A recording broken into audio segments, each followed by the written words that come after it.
que hoje é um momento muito especial para a gente conversar, porque com alguém que a gente já tem levantado a voz tão forte com essa questão da importância da ciência, tecnologia e inovação, que se torna um momento muito especial, assim.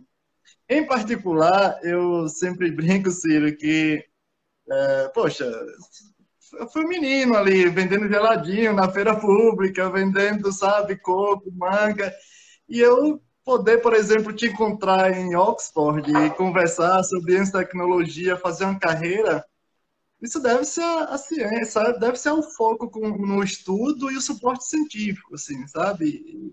E é uma referência que pode ser muito, assim, que a gente pode explorar muito e a gente tem que batalhar. E o Ciro tem batido nisso fortemente. Eu vou falar uma coisa para o pessoal, Ciro, na verdade, eu te conheci em 2005, lá na palestra eu dei em Fortaleza, na SBPC, eu estava dando a palestra, era garotão, de estudante de biologia, e eu se dar uma palestra sobre a transposição do Rio São Francisco. E fiquei impressionado. Cara, que fantástico. Eu vou ter uma articulação, uma habilidade dessa algum dia. Bom, o tempo passou, eu comecei a te acompanhar e tal, e aí fui me dedicando aos estudos.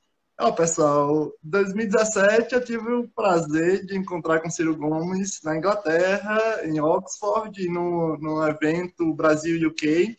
E claro que eu tinha que aproveitar a oportunidade para falar com o grande Ciro Gomes. E daí a gente conversou rapidamente sobre ciência, tecnologia, inovação. E daí eu comecei a colocar um apelido no Ciro Gomes entre amigos. Eu brincava com os amigos, porque o Ciro Gomes ele é uma esponja brilhante. Porque eu não acredito como é que alguém, mesmo sendo da área, consegue captar tantas coisas. Eu sou cientista, eu trabalho mesmo, e o Ciro ele arranca tudo assim da gente. Nós cientistas, pega, capta. Isso é fantástico para a gente que está buscando lideranças. A gente sabe que a gente mais precisa hoje de lideranças que dê um rumo para esse Brasil. Isso é algo fantástico. Então, duas coisas que eu sempre falo com o pessoal, Ciro. Duas coisas assim, tipo, Ciro levanta a voz pra caramba em favor da ciência. E uma outra coisa é a capacidade intelectual. Então, é isso que eu quero explorar aqui sua. Capacidade intelectual, a voz em prol da ciência, tecnologia e inovação, e além de um pouco de esperança que a gente está precisando, porque hoje nós alcançamos 300 mil mortes, e eu queria adentrar exatamente nesse ponto, Ciro. O senhor, desculpa se eu falar senhor, você, Não, desculpa. me chama de você, por favor. Tá, então você é uma voz ferrenha em prol da ciência, do desenvolvimento científico, tecnológico, nacional. E isso, eu queria te perguntar como é que você sente esse momento negacionista e a tragédia que isso levou. Porque quando a gente fala em 300 mil pessoas mortas, isso é oficial, mas a gente sabe que o número é muito maior. Como é que você sente, assim, vendo esse negacionismo tão, tão aberto, a tragédia que levou e alguém que briga tanto pela ciência do Brasil? Como que você sente, assim? Bom, meu caro doutor, né? PhD, doutor, né? Duas vezes doutor já, né? Já tem o segundo doutorado, né? Gustavo Cabral, sendo nordestino e começando a vida modesto, filho de uma família modesta. Para mim, especialmente, um privilégio e um prazer atender o seu convite, especialmente porque você rapidamente está se transformando num desses vetores de luz, né, nesse ambiente degradado que me predispõe a responder sua pergunta. Eu sinto um misto, acredite, de zanga, e eu transformo, zanga e tristeza, mas eu procuro transformar essa zanga e essa tristeza em energia cinética, em energia motriz, em energia, falando a moda cientista, em energia para lutar. Então eu transformo essa minha tristeza, é imensa. Você imagina, um pouco, você me acompanha, você imagina um cara como eu. Eu estou com 63 anos de idade. Eu tenho 40 anos de vida pública, 40 anos de vida pública. Enquanto gente se apresenta para o povo, atribuindo a si grande vantagem de ser a nova política, o não político e tal, eu me apresento como o mais experiente desses 5, 8 nomes que estão aí buscando a atenção do povo brasileiro para uma proposta de novo projeto nacional de desenvolvimento, que me dê a oportunidade de governar o Brasil, tarefa para a qual me preparei, para a qual eu sou vocacionado. E eu vendo acontecer o que eu estou vendo acontecer. Você imagina o tamanho da tristeza, quando não, o tamanho da raiva e da revolta que eu sinto, porque, sabe, Gustavo, as coisas não precisavam ser assim. Acredite, meu irmão, não precisavam ser assim. E aí, quando você põe em relevo especificamente a questão da ciência, da tecnologia, da inovação, e a premissa disso, quer dizer, o que está por trás disso, que é um comprometimento com a educação, né? Você precisa deixar que o povo entenda com clareza de que isto aí é o outro nome de soberania nacional. De que, sabe, saber fazer as coisas com sofisticação tecnológica é o outro nome de independência. Então, lá pelas tantas, em 7 de setembro de 1822, o filho do Dom João VI, né, sacou uma espada na beira de um riacho e, com uma frase política, inscreveu uma nova nação no concerto internacional. Independência ou morte. E lá virou o Brasil, né, um país independente. Hoje não é mais verdade isso. E assim, isso, teoricamente, é um assunto que a gente possa ter alguma dificuldade para explicar, mas agora a tragédia da pandemia, o rebatimento da morte em 300 mil famílias brasileiras, não é, que estão em luto, que estão entristecidas, que não precisavam, não é, estar passando por esse drama. Todos nós temos muita gente perto de nós que perdeu a vida por essa loucura. Agora fica claro, vamos ter clareza. O Brasil, que faz 100 anos sabe fazer vacina, desaprendeu. O Brasil, que tinha um aparato industrial que em 1980, Gustavo, a indústria brasileira era 8 vezes o tamanho da indústria da China. 8 vezes o Brasil era ontem. E a China, hoje, nós precisamos pedir, pelo amor de Deus, para eles venderem para nós respirador, monitor de UTI, fármacos, insumo da vacina, a própria vacina, estão pedindo, pelo amor de Deus. A Índia, em 1980, tinha um aparato industrial muito menos qualificado do que o brasileiro. Nós estamos aí de joelho, humilhado, pedindo para comprar e sem conseguir, para salvar o nosso povo. Que dia foi que isso aconteceu? Foi agora com o Bolsonaro? Vai me perdoar, não foi não. Isso tem acontecido no Brasil desde os anos 80. E a gente dá a mão para a boca, votando com paixão, votando com ódio, votando por vingança, votando na lambança, votando em conversa fiada. Descuidamos de amadurecer um projeto nacional de desenvolvimento. E cada palavra dessa tem que ser amadurecida. Esse país, ninguém tem ideia de para onde está indo. E sem uma aposta clara na inteligência do povo, nós somos uma ex-nação no mundo. Nós dependemos do mundo para falar do telefone. Nós dependemos do mundo para curar dor de cabeça, dor de barriga, erisipela, doenças bobas. Nós dependemos do fluxo internacional de tecnologia dos outros para ligar nossa televisão, para assistir o Big Brother, para assistir... Percebe? E, de repente, o Brasil é um país que não tem de onde tirar o dinheiro para pagar essa conta. E aí nós vivemos quebrando... Mas essa bola. Como? Mas o senhor cantou essa bola em 2017, quando a gente estava em Oxford. Lembra que a gente estava discutindo sobre os cortes de 2016, que estava chegando aproximadamente 50%, 46%. Cortaram a metade. Só que hoje é o pior investimento em ciência e tecnologia da história do Brasil. Sim. Deixa eu te dizer concretamente, para o nosso povo ter uma ideia. Se o Brasil botar 50 milhões de reais, que para a nação brasileira é um tostão dos pequenos, nós tínhamos já desenvolvido uma vacina brasileira. Cuba é um país mais pobre do que o Ceará. Tem o tamanho de Pernambuco. Cuba não levou 10 meses de desenvolver sua própria vacina. Um país que sofre o embargo dos norte-americanos desde os anos 60. Aí você diz, não é o regime, eu estou falando disso, estou falando de aposta em educação, preparar a inteligência das pessoas, porque o novo emprego, a nova atividade econômica, em tempos de 5G, é tudo sofisticadamente tecnológico. tudo sofisticadamente, de maneira que sabe o que, é que vai acontecer, Gustavo? Se nós não abrirmos o olho, daqui a pouco haverá uma imensa legião de pessoas para as quais o sistema produtivo não olha, porque não precisa Uhum. delas. O tempo da mão de obra barata ser vantagem estratégica acabou. A China já paga salários mais altos do que o Brasil. Percebe? Por quê? Porque hoje a mão de obra que se pede é uma mão de obra treinada, capacitada, qualificada no manejo das máquinas, né, dos Que nós serviços. estamos perdendo. Nós estamos Porque, perdendo que nós, tudo.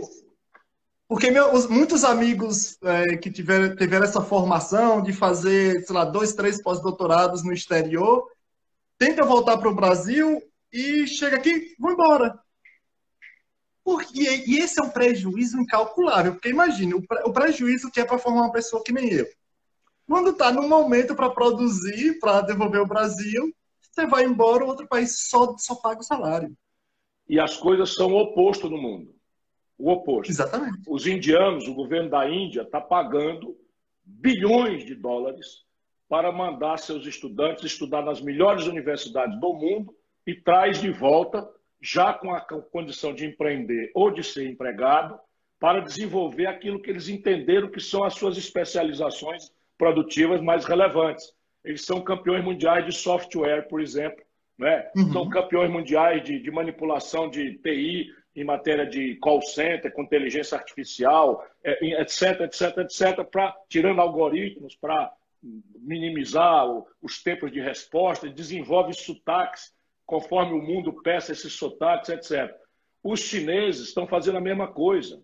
Mandam seus garotos estudarem fora, já pagando bilhões de reais. O Brasil está, hoje, gastando, deixa eu te dizer, menos em bolsa de pesquisa no CNPq do que com leite condensado para o Exército. E sabe um ponto crucial nisso daí, Ciro? E depois que de a pesquisa formado, no Brasil... depois de Por favor, formado, ninguém consegue operar no Brasil, a não ser como rodando o carro do Uber. E sabe o que é pior disso daí? Que a pesquisa no Brasil é feita basicamente por estudantes de mestrado, doutorado e pós-doutorando.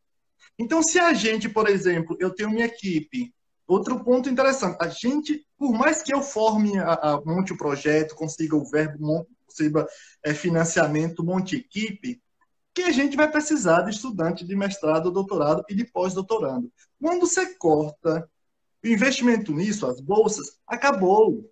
Acabou mesmo. E o que acontece? Tem outro ponto crucial isso daí, que vai voltar a um tempo muito anterior. Como eu tenho o projeto de pesquisa e eu quero ter estudantes de mestrado e doutorado, se eu tenho bolsa, eu posso selecionar os melhores. Mas se eu não tenho bolsa, sabe quem é que eu vou selecionar? Quem pode estudar sem bolsa. É isso. Então, assim, como a gente vai imaginar uma perspectiva em um país futuro sem esse pensamento mais amplo? E como eu falei, em 2017 eu já tinha cantado essa bola de que, olha, essa foi uma frase bem típica lá em Oxford, falou, olha, esse corte vai levar um desastre para o país que a gente não consegue calcular ainda. E isso você foi bem claro, assim, Oxford. Esse corte de 2016 vai levar um desastre que a gente ainda não consegue calcular. Mas mesmo assim, você acha que foi maior do que o que você previa em 2016? O desastre é bem maior do que eu estimava que acontecesse. Não é? Nos meus piores pesadelos, eu não imaginava que o Brasil pudesse chegar no limite do fundo do poço, da barbárie, do genocídio e das prioridades inversas defendidas por uma parte da elite dominante do país.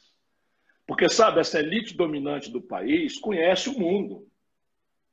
Eles sabem concretamente da centralidade da inteligência nos modos, na inteligência tecnológica, na inovação, na aplicação das pesquisas, no desenvolvimento, na inovação, nos ganhos de produtividade. Eles sabem. Mas aí esquecem disso e vão apoiando todo tipo de aberração de gestão política e, pior, todo tipo de lixo institucional que pretende determinar para sempre esta aterrorizante realidade. Por exemplo, se estabeleceu ali naquela mesma data um teto de gastos no Brasil. Uhum. E esta é a única nação do planeta Terra, e como experiência que eu não conheço na literatura internacional, eu estou querendo desafiar quem me mostra que eu estou errado, que estabeleceu que a despesa pública não é mais uma variável da receita. Percebe? Hoje a despesa pública brasileira está congelada por 20 anos ao nominal, mais a inflação. Ou seja, ao real, mais a inflação. Então, o que está acontecendo? Se a gente tivesse um país maravilhoso, isto já seria uma coleira posta no pescocinho de um cachorro que recém-nascido vai crescer e vai virar um poodle, um Doberman, com aquela coleira de um pescocinho de 2 dias. Vai estrangular o cachorro. Mas o Brasil é um país que tem um estoque de problemas dramaticamente ainda não resolvidos, e esse ato na educação, na ciência, na tecnologia é hoje o mais dramático, o mais urgente. Por quê? Porque a saída para o Brasil depende disso.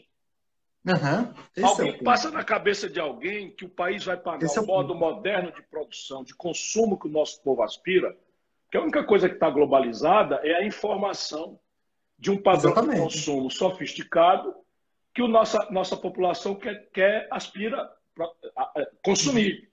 Celular, com tecnologia para o WhatsApp, para o Facebook, né? Daqui a pouco vem o 5G, os novos materiais. Isso não é trivial. Os meios de diagnóstico médico, a química fina, os bens de capital para produzir os bens industriais, os carros e motos para rodar, enfim, tudo isso é tecnologia.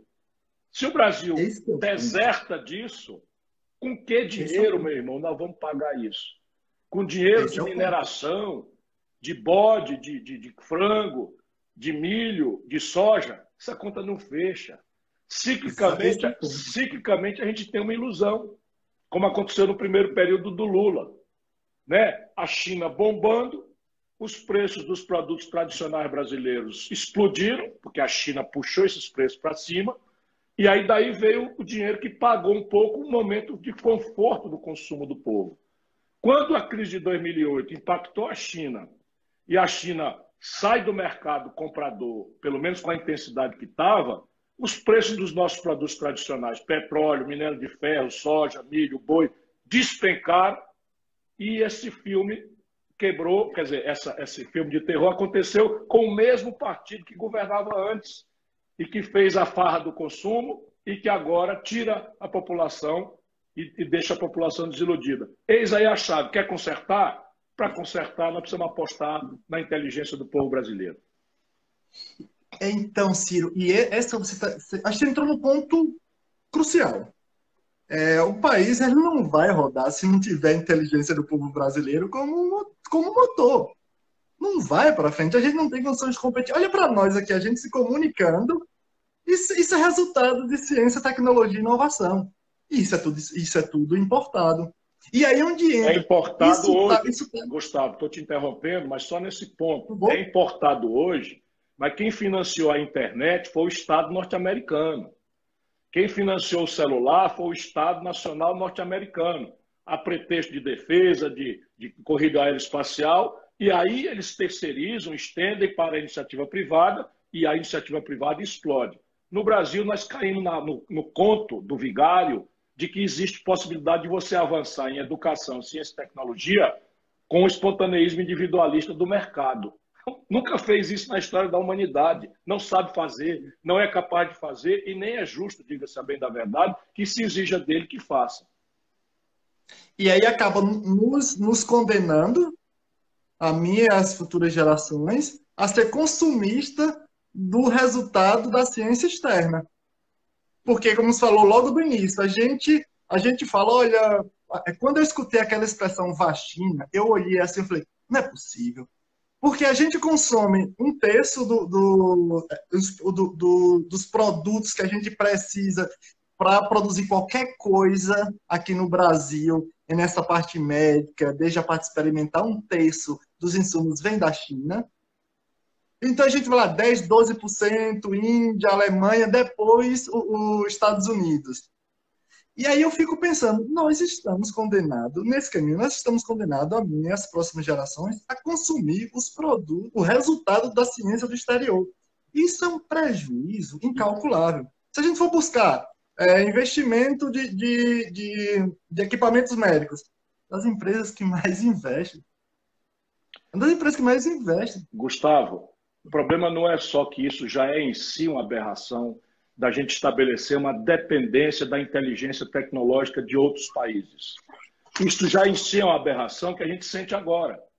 Por que os americanos estão vacinando com tal velocidade e o Biden tinha prometido vacinar 100 milhões de pessoas em 100 dias, já cumpriu com 40 dias de antecedência e nós aqui estamos com 6% vacinados? Então, veja, isto já é em si uma incongruência, é um absurdo, mas tem um elemento mais grave ainda, é que não tem de onde pagar, meu irmão. Não tem de onde pagar. Por isso que o Brasil não cresce, porque toda vida que a gente começa a crescer, um tiquinho que seja, aumenta o consumo. Como esse consumo é todo importado, aumenta brutalmente a importação, com alto valor, tudo. 80% de um carro produzido no Brasil vem de fora, vem do estrangeiro. 80% o valor real do carro. O que fica para o Brasil é R$2 de cada 20, de cada 10, R$2 fica no Brasil. 80 de cada 100 reais vai-se embora, pagando inteligência dos outros.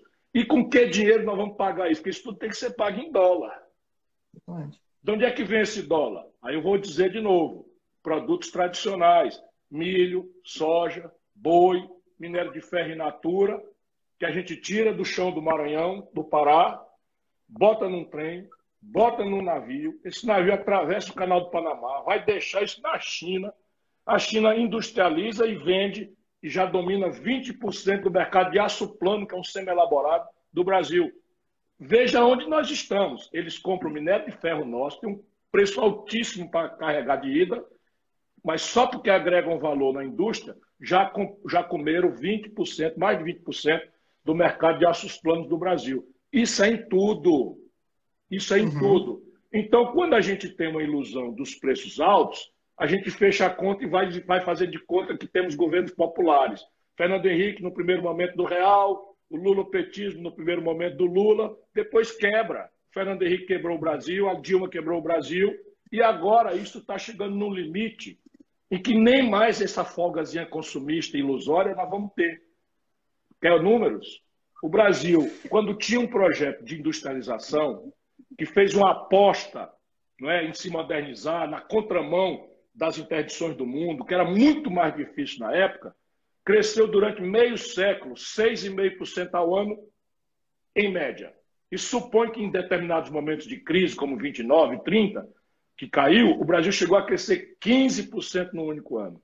É aí que a gente fala em emprego, ganho de produtividade, aumento da margem para os salários, para a renda, para o investimento público, para enfrentar a saúde do povo, a educação do povo. Pois bem, entre 1980, quando a ditadura se desmoraliza já por esse buraco, e 2010, o Brasil cai para crescer 2,2% ao ano. Só que agora, entre 2010 e 2020, o Brasil não cresce mais nada. 0,2 negativo, 10 anos é o crescimento médio. Estamos crescendo para baixo, como eu estou repetindo, como rabo de jumento, no nosso sertão aqui do Nordeste. Só que 2 milhões de bebês nascem por ano. E nós precisamos dar um jeito de dar uma atenção materno-infantil, creche, escola, né, preparação para o trabalho, etc, etc, etc. E no limite a gente não dá nada disso, estamos apostando em vaga de presídio. Quando o Lula tomou posse, nós tínhamos 280 mil presidiários, hoje nós já estamos com 880 mil, só que tem mais 250 mil mandados de prisão para ser executado. Essa é a lógica desses malucos que governam o país. E aí onde entra, porque você tem liderado o Projeto Nacional Desenvolvimentista no Brasil, junto com o PDT. Então, assim, essa voz que está ecoando. E era o que eu mais queria adentrar, Ciro, nessa questão da inclusão, porque você explicou perfeito como a gente precisa direcionar o Brasil para que a gente possa progredir. Sem inteligência, sem desenvolvimento científico e tecnológico, a gente nunca vai ser competitivo. Como você brincou aí, a gente está crescendo para baixo, e aí citou no sertão, que a gente entende bem, aqui um monte de gente que está acompanhando, nós somos sertanejos, nordestinos, é o seguinte, como a gente consegue encaixar nesse projeto nacional desenvolvimentista, a ciência, tecnologia e inovação, em termos práticos, em questão curto, médio e longo prazo? Vamos lá. Quais são as gravíssimas questões do Brasil? Vamos lá, em uma hierarquia aqui só de angústias, de ansiedades. Emprego. De onde é que vai vir o emprego no Brasil? É da agricultura altamente tecnificada? Não é, porque ela vai ser crescentemente, não vai empregar pessoas. São belas máquinas, nenhuma delas brasileira, né? E tal. De onde é que vai vir o emprego no Brasil? Então você tem uma grande questão, que é um desafio, e aí o Brasil está desafiado a entender que nós temos uma agenda retardatária do século XIX, por exemplo, reforma agrária, uma agenda retardatária do século XX, que é uma indústria que ainda precisamos de recuperar, mas só que agora não com a ilusão do nacional desenvolvimentismo do passado, que não é mais praticável. O mapa qual é? A economia daquilo que está se esvaindo, especialmente pela compra governamental. Então, questão prática, o Brasil deveria se projetar para ser autossuficiente e um grande protagonista global em petróleo, gás e bioenergia. Toda a cadeia produtiva, toda. Polímeros, novos materiais, uma química fina derivada disso daí, etc. O carro, a álcool, a biocombustível, deve ser o rival brasileiro na luta global pelo alcance do carro elétrico. Isso tudo impõe uma aposta em ciência e tecnologia para anteontem. Felizmente, eu tenho um mapa dessas inteligências já, que estão me ajudando muito. Se você chegar na Unicamp, se você chegar em Campinas, você tem a Unicamp, você tem o projeto Sirius, você tem uma série de coisas que é um princípio de conversa que me anima muito. O que está é que tudo está disperso e tal. Então, está aqui uma. A questão da defesa. O Brasil gasta bilhões de dólares para o estrangeiro. Chega a ser um contrassenso você depender do estrangeiro para os seus insumos de defesa. Percebe? Então é o seguinte, de repente, um inimigo potencial, razão pela qual a gente ainda mantém em pleno século XXI a ideia de que temos que ter uma estrutura de defesa. Pois bem, a estrutura de defesa hoje não é cavalaria, não é, sabe, soldado montado em cavalo com trabuco na mão, é tecnologia. São mísseis, são baterias, são foguetes, são... Tudo isso o Brasil ou não tem ou está comprando do estrangeiro, meu irmão. Que conversa mais doida é essa? As comunicações de defesa, as comunicações militares brasileiras são processadas por satélites norte-americanos. A Embraer sabe fazer microeletrônica. Só para dizer que eu tenho mapeado, a Embraer sabe fazer. O pacote de transferência tecnológica que a Gripen fez conosco, por isso que eu enlouqueci em subir as paredes, com o crime de se alienar a Embraer, numa hora em que ela desenvolveu o KC-390, onde tem novos materiais, por exemplo, ligas muito especiais que foram desenvolvidas para aguentar a pancada daquele grande trem, né, aquele grande trambolho, que é o extraordinário, a joia tecnológica desenvolvida pela engenharia brasileira, com dinheiro público. Você tem o caça Gripen, só o capacete agregado à microeletrônica, de onde está a base tecnológica para, por exemplo, a gente aspirar a fazer um celular brasileiro, ou algo que o valha, ou pelo menos verticalizar o mínimo, máximo possível no Brasil para gerar emprego para a nossa garotada universitária, etc. Pois bem, esse capacete se comunica eletronicamente, Wi-Fi, com o avião. E o Gripen tem a melhor tecnologia do mundo nessa relação. Deixa eu te falar de concretudes, que é para a gente ter esperança com o pé no chão. Então, esse capacete, o piloto do Gripen, tem mais capacidade de se defender e atacar, de cumprir suas missões, do que de prestar atenção no avião. Porque os comandos são praticamente todos... Esse capacete, a ideia é produzir no Rio Grande do Sul. Percebe? Ali são 200 empregos. Só que quem se capacitar para fazer isso está capacitado para fazer, sabe, muitas coisas em microeletrônica. Né? A China, por exemplo, a Huawei, nasceu não tem 10 anos. E está rivalizando agora com a tecnologia 6G. A China já lançou experimentalmente o satélite 6G, que é uma revolução. Percebe? Então, complexo industrial da defesa. Depois o complexo industrial do agronegócio. Esse mundo conservador, ultra-reacionário, não entende por que os problemas são tão graves. Não faz sentido você produzir desflorestando a Amazônia, porque não demora. o mundo vai opor uma proibição, uma vedação às compras oriundas do Brasil. Sabe? Porque ninguém aceita mais, as pessoas crescentemente vão estar dispostas a pagar mais caro pelos seus alimentos, desde que eles tenham uma origem sustentável. Quem é que responde a esse drama? Ciência e tecnologia. A floresta brasileira vai consultar o INPA, vai consultar o Emílio Gueldi. Eu já fui lá consultar. Eles têm toda a inteligência, inclusive conectado com a sabedoria tradicional dos povos originais, que é base de uma biotecnologia, de uma nova química, de uma nova farmácia limpa, ecológica, orgânica, que é tudo que o mundo sonha e poucos têm a oportunidade extraordinária que o Brasil tem. Compreende? Então, é ciência e tecnologia. Os insumos da agricultura brasileira mais competitiva do mundo são importados na conta de metade. Não tem relevância de escala os fertilizantes. O Brasil continua licenciando agrotóxicos banidos da comunidade internacional, quando a gente podia desenvolver uma nova geração de defensivos agrícolas de base biológica ou orgânica. Eu sei o que eu estou falando. Eu, por exemplo, fiz um convênio com a Embrapa para desenvolver um cajueiro clonado no Ceará quando fui governador. Pensei que ia demorar 10 anos, eles em 1 ano devolveram para mim o tostão que eu botei ali e que é extremamente enriquecedor. A Embrapa tem pesquisas que desenvolvem, por exemplo, um esforço de esterilizar moscas e mosquitos que ofendem a fruticultura de Petrolina. A Embrapa já desenvolveu fibras de algodão natural que já nasce colorida. Que já nasce colorida, sabe o que é? Você pegar o algodão e fazer o fio já amarelo, em vez de ter que usar tinta química importada do estrangeiro. Eu digo a você, para quem como eu conhece o Brasil, o céu é o limite. E por que eu estou elegendo esses complexos? E o quarto mais grave, concretamente, complexo industrial da saúde, que você já falou.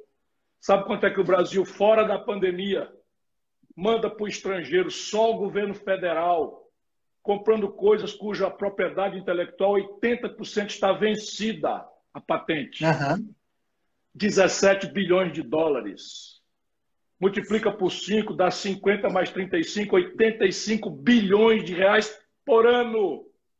Se eu monto um centro de engenharia reversa, sabe, no interior da Amazônia, no semiárido brasileiro, na metade sul empobrecida do Rio Grande do Sul, no Vale do Jequitinhonha, em Mucuri, eu faço desenvolvimento regional, substituo importações e faço da compra governamental, que é uma ferramenta protegida nos impedimentos internacionais, ainda se o Brasil não abrir mão da sua posição na OMC, em troca de uma ilusão picareta que o senhor Bolsonaro acertou com o Trump, de abrir mão desse nosso status de nação em desenvolvimento, que permite esse tipo de ferramenta, para o Brasil ser um pária na OCDE, onde nem os padrões de compliance, ou seja, prevenção da corrupção, nós conseguimos cumprir. Veja, isso daqui é a agenda do século XX. E a século XXI, toda a economia do conhecimento, todos os serviços sofisticados que se agregam à indústria 4.0, nós temos que preparar a nossa meninada para isso, para compreender isso. O que é que nós vamos fazer com o 5G, que está chegando atrasado no Brasil, mas é uma revolução. Todos os procedimentos repetíveis serão substituídos ou por algoritmos ou por máquinas. Ou a gente prepara o brasileiro para isso, ou haverá uma geração de dezenas de milhões de pessoas simplesmente desinteressantes para o mundo. E elas têm que comer, têm que vestir, têm que se transportar, têm que ter tratamento digno, têm que educar seus filhos. Só a ciência e a tecnologia tem a chave para fazer essa virada. Esses dados, essa sua colocação, por isso que eu venho comentando que sua voz ferrenha na defesa da ciência e tecnologia, e aí eu até brinco com o pessoal que tá escutando a gente. Estão entendendo porque eu sou tão apaixonado por ciência? Depois que o Ciro falou, depois que o Ciro colocou, e outra coisa que você colocou, Ciro, que eu vivi perfeitamente quando estava na Europa, 2018, 2019. A turminha que a gente saía para ir a um pub, tomar um pint, tomar cerveja, era bem declarada: não vamos consumir produtos que vieram do Brasil. Desculpa, Gustavo, mas assim, a gente não vai. E eu quero que eu poderia falar: vocês estão certos. Entende? Nesse momento vocês estão certos. E eu vivia mesmo assim na pele. Essa coisa do dia a dia. A gente termina o trabalho, vai tomar um pão, então uma cerveja, conversar, um inglês, um suíço.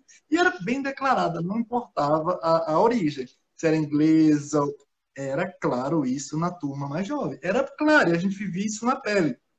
Vocês estão bem sobre as nossas instituições, porque é incrível. Falou do ITA, Embraer, que tem um vínculo. Eu estava dando entrevista para a emissora do México, e a gente estava conversando, e uma pesquisadora olhou e falou: olha, vocês têm ainda coisa que nós perdemos na década de 90, coisa como liberalismo, a gente entregou tudo para o privado, vocês ainda têm Instituto Butantan, Fundação Oswaldo Cruz, vocês conseguem competir com o mundo. Mas sabe uma coisa que me incomoda? É a instabilidade científica, de investimento científico no Brasil. Porque a ciência tem início, meio e fim. Se você vai investimento brutal, chega no meio, acabou, é um gasto desperdiçado extraordinário. Nossa, das maiores brigas. Assim. Por isso, na verdade, que eu tenho que estar trazendo essa voz para a gente estar discutindo esses pontos científicos como exemplo de como pode ser feito, como a gente consegue essa bendita estabilidade, Ciro? Bom, isso é uma luta política, não existe despotismo esclarecido. Isso é outro equívoco da elite brasileira. Nós temos uma democracia de baixa energia, né? Uma política de baixíssima energia, quando não de desmoralização completa, e isso serve a um discurso conservador, porque quem precisa da política é quem precisa mudar. E a política é o único caminho por onde você pode mudar. E a política, e mudar não significa trocar Chico por Manel ou Maria. Mudar significa pactuar um conjunto de ideias, porque tudo que é sério, eu estou rouco aqui de gritar fora Bolsonaro, Bolsonaro assassino ontem, batendo panela. Então, vocês me desculpem aí, mas senão meu coração estoura. Então, veja, tudo que é sério demanda tempo, demanda maturidade, persistência, continuidade. Então, veja, eu, governador do Ceará, lá nos anos 90, criei o Sistema Estadual de Ciência e Tecnologia. Criei a Secretaria de Ciência e Tecnologia, a Fundação Cearense de Amparo à Pesquisa e criei uma vinculação, que é a ideia de estabelecer recursos estáveis, né, de 2%, se eu não me engano, do ICMS do Estado, para aplicar em ciência e tecnologia. Mediei pessoalmente um grande debate na época entre ciência básica e ciência aplicada.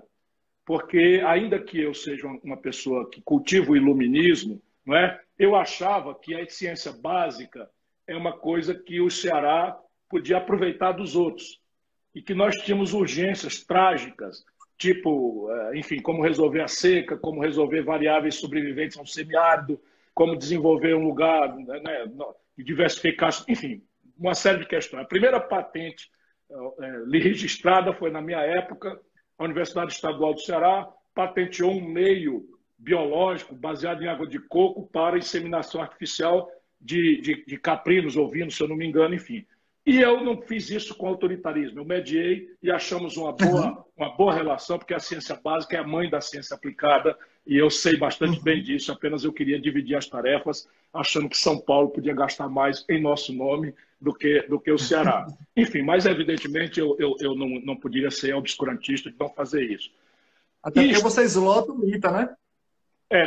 Eu ouvi, para minha grande honra e alegria, de um reitor do ITA, ele dizendo, para ser agradável conosco aqui, diz que o ITA é uma escola cearense que fica em São José dos Campos. Todo ano, pelo menos um terço das vagas do ITA é conquistado, esse terço, por cearenses. E eu tenho muito orgulho disso, e graças aos mestres, aos professores, de uma cultura que nós temos aqui, né, de educação, de ênfase na matemática, o Instituto de Física, enfim, coisa que eu aprecio bastante. Então, veja, você precisa ter um projeto, Gustavo, um projeto nacional de desenvolvimento que tem que quebrar o pau, porque o dinheiro sempre vai ser pouco para as nossas necessidades.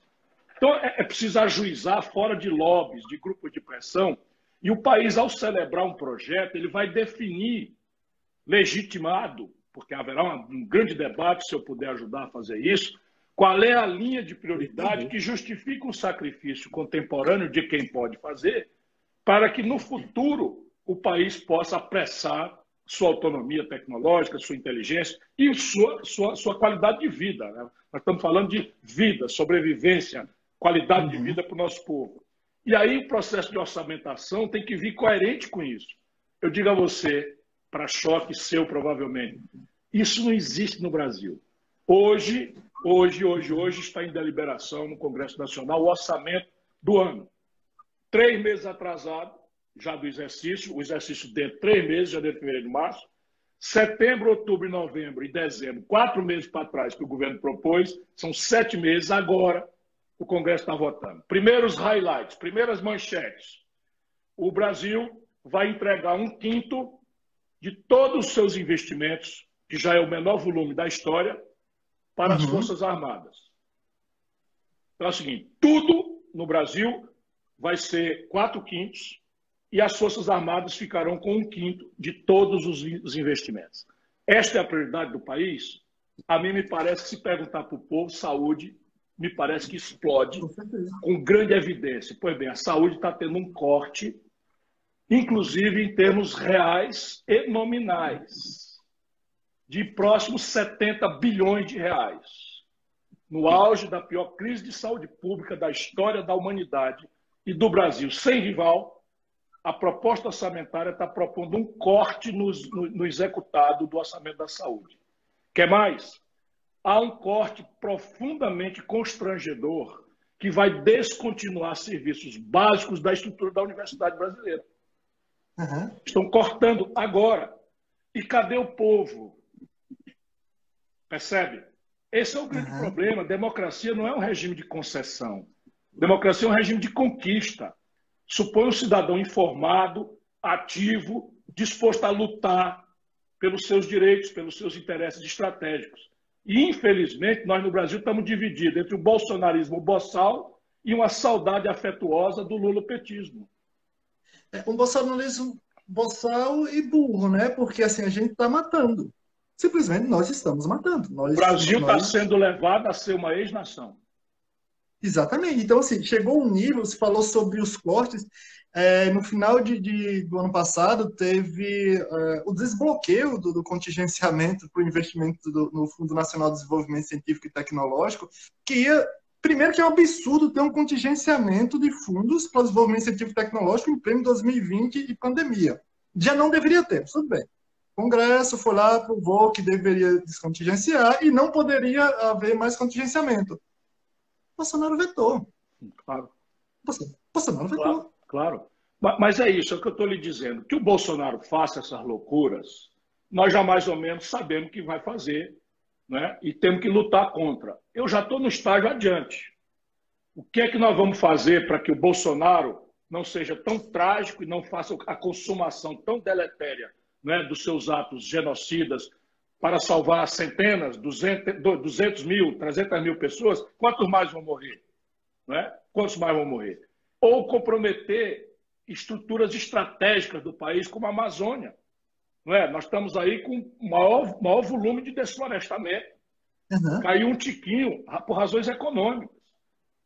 A estrutura de comando e controle sobre a Amazônia, além da falta absoluta de um plano que dê ao nosso povo amazônico alternativas para viver sem depredar a floresta, né, e azar em grande profusão, dependendo da ciência e da tecnologia, e da sua extensão, do financiamento, da capacitação gerencial, de incubadoras de empresas que façam, enfim, suprir os grandes momentos, a decolagem de uma nova plataforma de manejo da biodiversidade amazônica, dos acervos minerais, do acervo de água, enfim, uma série de coisas aí que tem na minha cabeça e que eu estou ouvindo muita gente. Emílio Gueldi, INPA, não é? Estão todos aí, desprestigiados, sem concurso, com salário congelado, mas tem lá uma inteligência, uma memória, prontas para serem acionadas e responder ao drama que o mundo nos impõe, e o Brasil pode dar uma resposta exemplar de como você pode fazer economia protegendo os seus biomas sensíveis, seus recursos hídricos, suas comunidades tradicionais, enfim, que é o que nós estamos desafiados a fazer, sob pena de sermos transformados em marginais estrangeiros, inclusive sob o ponto de vista comercial. Não é? Então, essa questão... Desculpa. Não, essa questão da estabilidade dos recursos é uma conquista. Não haverá, Aham. acredite, não haverá uma engenhoca institucional que a gente se dispense de lutar e bote lá e vai acontecer. Nunca, esse é minha grande crítica, né, a oportunidade de ouro que nós tivemos. 14 anos, as melhores forças progressistas do país tivemos o poder na mão no Brasil. Não fizemos uma única inovação institucional. Uma única sequer inovação institucional. Foi só aproveitar o ciclo dos preços altos de commodity, expandir a capacidade de consumo de um povo deprimido, sofrido, que, generoso como é, ficou agradecido. Mas logo em seguida isso virou uma grande mentira, porque o crédito que saiu de 15% para 55% do PIB virou inadimplência e 100 milhões de pessoas humilhadas no SPC e no Serasa. O salário mínimo, que foi melhorado para poder de compra de US$ 100 para 320, hoje tem o menor poder de compra dos últimos 20 anos. Uma cesta básica no Brasil hoje custa R$ 632, ou seja, com salário mínimo a família não compra 2 cestas básicas. É Então é complicado. uma oportunidade jogada fora, por quê? Porque a gente tende a acreditar em Salvador da Pátria, colocar nossos afetos, nossas negações à luz da nossa inteligência. Então pode ser que a política na América Latina seja definitivamente isso, mas eu não vou aceitar. E esse não aceitar, que para mim é o que eu quero, que eu quero tá unindo. Porque a gente vai ter que quebrar todas essas insanidades que estão sendo construídas, todos esses muros que estão sendo construídos, historicamente, e agora mais claro, assim, em nossa testa, assim, em nosso rosto. E o senhor tem que estar nisso, desculpa, você tem que estar nisso, a gente tem que se unir para isso, mas como nunca antes, essa questão, como nunca antes. Ou a gente une para uma busca de quebrar o que está sendo construído, essas barreiras de separação mesmo, porque está sendo a separação social, e a ciência é o exemplo perfeito disso. A ciência também é um ambiente extremamente narcisista, extremamente elitista. Extremamente. Você falou, nós temos pessoas maravilhosas, prestigiadas, e ao mesmo tempo você vê pessoas que fazem carreira em cima de outros, como oportunistas. Então, assim, isso é. A gente tem que quebrar. E o caminho, cara, não tem como ser. Tem que popularizar a ciência, a tecnologia. Não. Tem que popularizar o conhecimento científico, como vocês têm feito, por exemplo, no Ceará. Que eu vou entrar nessa parte final, porque eu quero chamar a atenção de que, das coisas que me assustou quando eu cheguei aqui, algumas delas foi, por exemplo, Bolsonaro foi claramente, ele disse, olha, no tocante à ciência no Brasil, as universidades públicas não fazem, é só universidade particular. E a gente sabe, 95% ou mais é produzida nas universidades públicas. E a gente fica assim, e a população fica alheia. Como assim? Esse ataque contínuo só tem um pequeno porém aí. A gente tem esse 95% da ciência produzida em universidades públicas, mas em só 60% ele vem de 15 universidades. A gente está falando em 26 estados e um Distrito Federal. Imagine cada estado a quantidade de universidades públicas não tem. E esse ponto que a gente ainda precisa adentrar de como descentralizar e sem precisar. Às vezes eu brinco com o pessoal, quando eu falo de descentralizar, a gente não está falando que a gente vai tirar o potencial de uma USP, pelo contrário, a gente quer que a Universidade do Ceará, a Universidade da Bahia e as universidades de vários países tenham condição. E a gente precisa trabalhar nesse ponto, Ciro. Quando você faz uma questão com tal lucidez, a resposta, como um velho professor sempre soube dos bons alunos, já está, a semente da resposta já está plantada na pergunta. A gente, entretanto, tem que ter, e esse é o meu papel, de ser o chato, né, num grande debate, mas nós precisamos, a situação do Brasil é de terra arrasada. E não adianta nada a gente achar que o nosso único desafio é derrotar o Bolsonaro. Eu acho que esse é um desafio dramaticamente grave. Todos nós temos que estar agarrados na luta para derrotar esse fascismo genocida, sabe, retrógrado, né, negacionista, perfeitamente. Mas não é essa a nossa única tarefa. A mais grave, inclusive, não é essa. A mais grave é construir o futuro do Brasil a partir de um ambiente de terra arrasada, em matéria de saúde pública, em matéria de condição social do nosso povo, que nunca foi tão gravemente empobrecido quanto está hoje, em matéria de infraestrutura, que está também absoluto pandareco. Só para você ter uma ideia, o Brasil precisaria de 2,5% do PIB apenas para dar manutenção às infraestruturas que nós já tínhamos. Hoje nós estamos investindo 0,3% do PIB.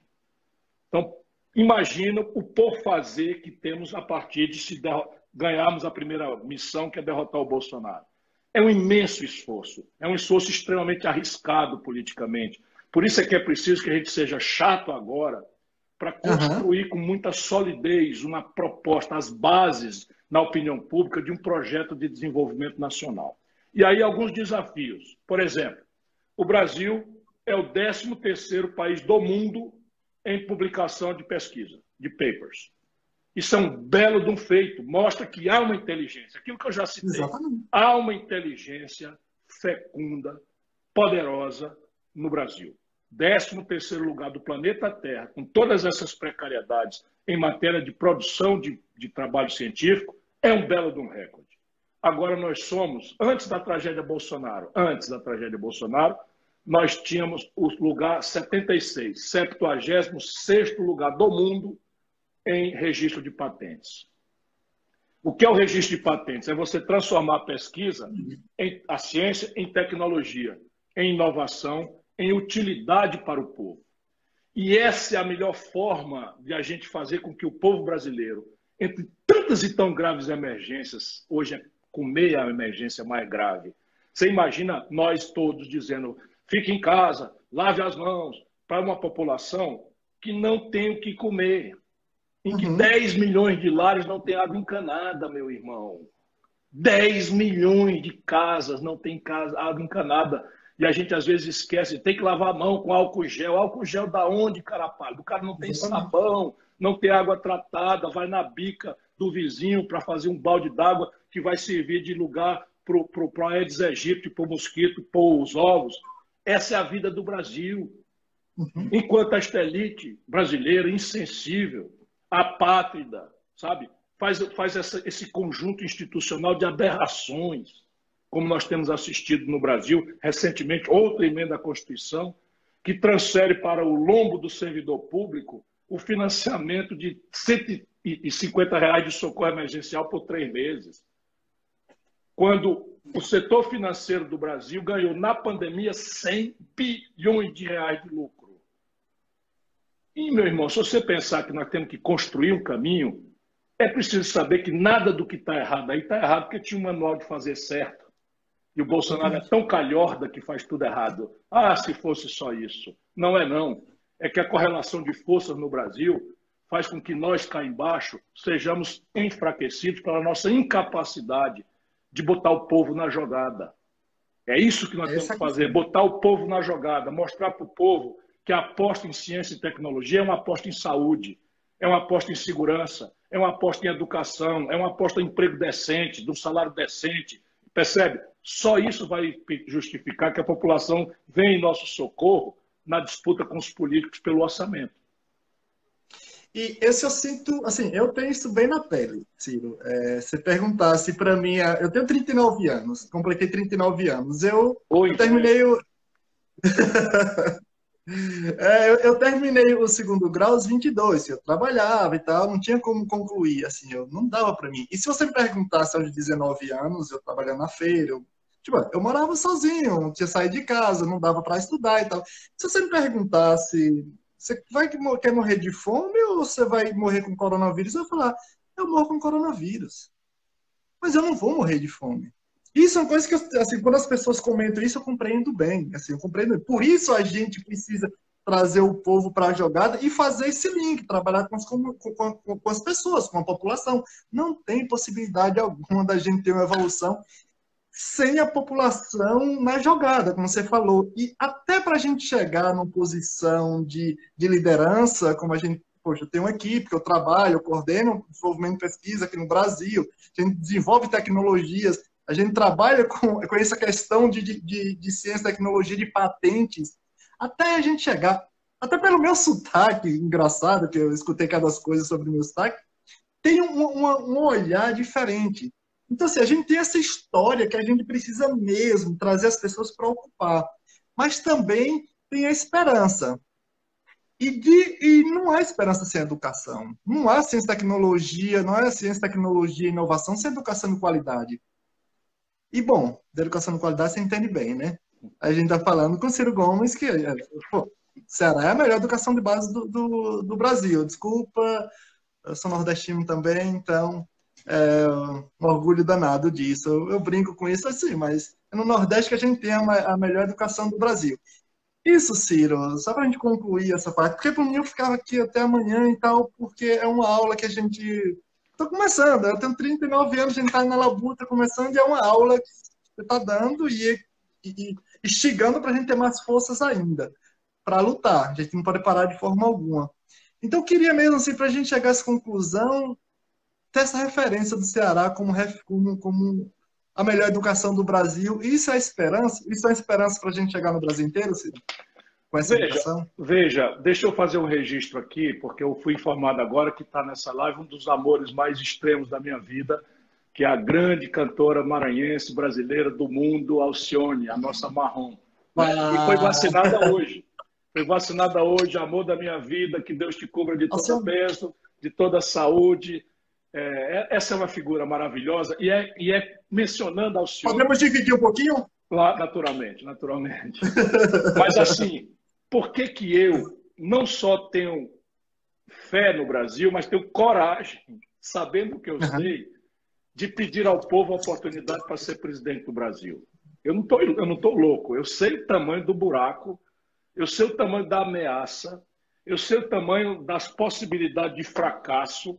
Veja o que tem acontecido com o Brasil. O Fernando Henrique, nunca mais o PSDB ganhou uma eleição nacional. Deu passagem ao Lula, o Lula foi preso, embora com todas as aberrações do Moro, mas o Lula foi preso, a Dilma foi impedida. O Bolsonaro está completamente desmoralizado, só esses amalucados, fanáticos, que na verdade veem no Bolsonaro, né, a expressão do seu fracasso espiritual. A gente precisa ter paciência com esses irmãos nossos, porque parte importante deles votou com raiva da frustração que o PT produziu, e eu entendo isso. Mas uma outra parte vota porque o Bolsonaro é tudo aquilo que o espírito pobre, sabe, o novo rico, que não sabe o que fazer com o dinheiro porque não sabe ler, não admira uma música, não ouve a Marrom. O máximo que consegue ouvir é essa estética degradada que, infelizmente, está infernizando a cultura do mundo. Por que eu tenho segurança de que o Brasil pode ser um país para o mundo invejar? Porque nós temos a base física como nenhum país do mundo tem. Base física, isso não é irrelevante. Petróleo, água, minério, sabe, terras agricultáveis. Nós temos uma população a que, se dando oportunidades, é capaz de fazer qualquer desafio. Nós temos o Nicoleles aí, que está pioneiro nas neurociências. Lá atrás tivemos o César Lattes, que descobriu como é que as partículas subatômicas grudam uma na outra. Esse é o Brasil, cara. O Brasil não é esse bando de merda, vão me perdoar, que hoje domina a nossa vida, não. Isso é só um acidente grave que a política produziu, mas a democracia produzida pelo povo brasileiro, às vezes com sacrifício. Hoje é dia de homenagear Haroldo Lima, que morreu e é um combatente, e nele eu quero homenagear todos os que nos deram essa democracia. Vamos ocupar a praça. Passada a pandemia, vem aí uma explosão de alegria e nós vamos levar o Brasil a ser debatido. Nada do que está posto ficará e nós vamos produzir uma experiência de civilização para o mundo inteiro admirar. De onde é que vem a minha certeza disso? O Ceará é um dos pedaços mais pobres do Brasil e nós temos a melhor educação pública do país. Pagamos um salário aqui maior do que o salário de São Paulo aos nossos professores. Percebe? Se é possível aqui no Brasil, então, ninguém duvide. É só um mau momento, nós vamos vencer. Bom, assim, pessoal, é o seguinte, a gente sempre fala entre amigos, a gente conversa no centro, assim, como eu falei, eu tenho essa benção de poder conversar nos grandes centros acadêmicos e com as pessoas de minha origem, de modo geral. E assim, Ciro, ele é uma pessoa que ele dá muita cara a tapa, essa é a realidade, assim. Ele dá muita cara a tapa mesmo. Graças a Deus que a gente vive numa democracia que a gente pode criticá-lo sem ter nenhuma punição. Então, assim, Ciro dá uma cara a tapa, mas tem duas coisas que ele comentou que, para mim, eu acho que fecha esse nosso diálogo. Coragem e inteligência. Eu acho que essa é a nossa cara para a gente seguir, com coragem, com inteligência. Vai dar cara a tapa, vai apanhar, mas a gente não cai nem a pau. E o Nordeste, realmente, a gente é couro grosso e vamos continuar essa luta. Por isso que é essa coisa de final de esperança. Porque sem ciência, tecnologia e inovação é o motor. Sabe? A educação de base é o que faz a diferença. Ô, Ciro. Derrotar o bolsonarismo ignorante e genocida e construir um generoso futuro para o povo brasileiro, viver pela decência do seu trabalho bem remunerado, com seu filho bem educado e sem precisar da inteligência dos outros. Ciência e tecnologia é o outro nome de independência. Muito obrigado, Ciro, de coração. Muito obrigado. Espero a gente poder ter outras oportunidades para discutir ciência, tecnologia e inovação bem prático. Se cuida aí, tá? E força na luta. Se cuida também. Um abração.